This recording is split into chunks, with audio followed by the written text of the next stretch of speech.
I give you a rough idea of what we spend annually. This is one marina that was kind enough to share some figures with me. Now, if you look, there's a total of about $270,000 that this one single marina, which is about in the middle of the size of the marinas, what have you, maybe an upper middle end, but $270,000 worth of taxes. County, $46,000 with this marina alone.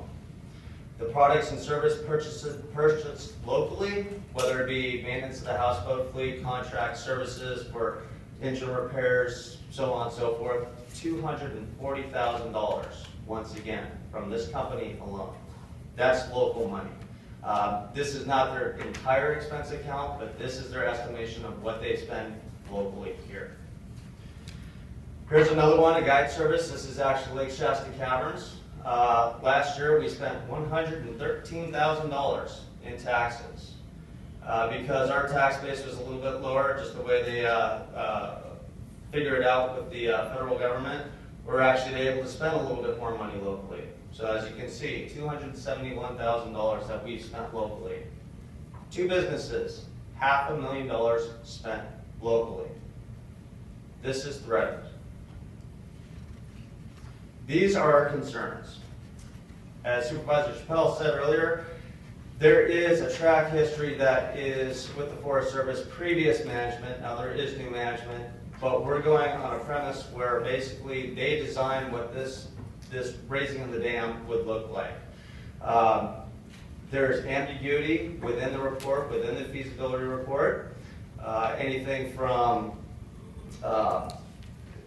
several dozen times it states that it wants to maintain and or increase the capacity of recreation in Shasta Lake. Makes sense, it's a bigger pool, larger area, they can fit more people on there. Unfortunately, every single time it's listed at that, it's a secondary planning objective. Not only that, but there's no plan. There's no plan how they're going to do it. The Forest Service hasn't opened a new special use permit in over 2, possibly 3 decades. This also includes putting boats on the lake, permits for houseboats.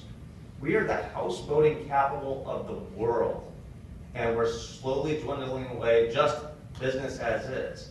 Now we have the raising of the dam that comes in, and that's really what's pushing the Shasta Lake Business Owners Association to protect business, protect the economy, because right now it's not looking good. Over the past decade, we've seen marinas drop off, not renewed. We've seen houseboats drop off, not renewed.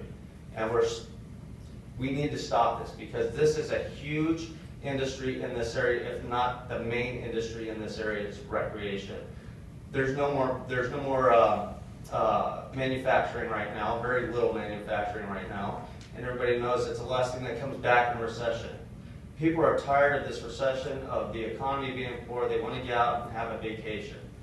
Problem with that is it's extremely volatile. If we work really hard for our money, if we go to a destination spot and it's not to our liking, we're probably going to go somewhere else. Also, any consolidation of the marinas, which is part of the plan, or at least in the last published draft environmental impact statement. This is chapter 18. Because of the possible consolidation of facilities, the total number of facilities of specific types may be reduced.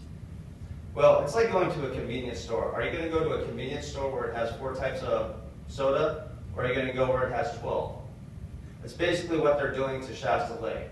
Even though they might keep 1,000 houseboats still on the lake, they're going to condense it down into just a couple marinas. And this is black and white. Apparently there is a new feasibility study just about to be released. As a matter of fact, it's going through interagencies right now. But the businesses haven't even had a chance to go in and work with them. We're stuck out in the cold. Another thing, and this reverts back to the Forest Service, there is no security for operating a business on Shasta Lake. We just received, now Lake Shasta Caverns, we are 3 years without an operational permit. And no fault of our own, it's we haven't received it from the Forest Service. This is just a piece of paperwork saying, yes, you can operate. We've been doing it for 50 years. And now we're waiting on a permit. I did sign it yesterday, but I still am operating without a permit. This is concerning because this is an excerpt from the letter. There is a new clause within all of our permits, even though there's something very similar in the beginning, or the original permit, but basically stating that there's a new clause in there regarding to the Central Valley project and termination of it. Give you a closer idea, here's what it says. With 90 days written notice from the Bureau of Reclamation or the Forest Service, they can revoke our business license, our permit. We're done. Not only that, 90 days after that, we have to remove all land improvements, right down to the ground. No compensation. This also happens with relocation. So the marinas that are lucky enough to be relocated, well, they're not going to be compensated for taking out the land improvements, or at least that we've seen.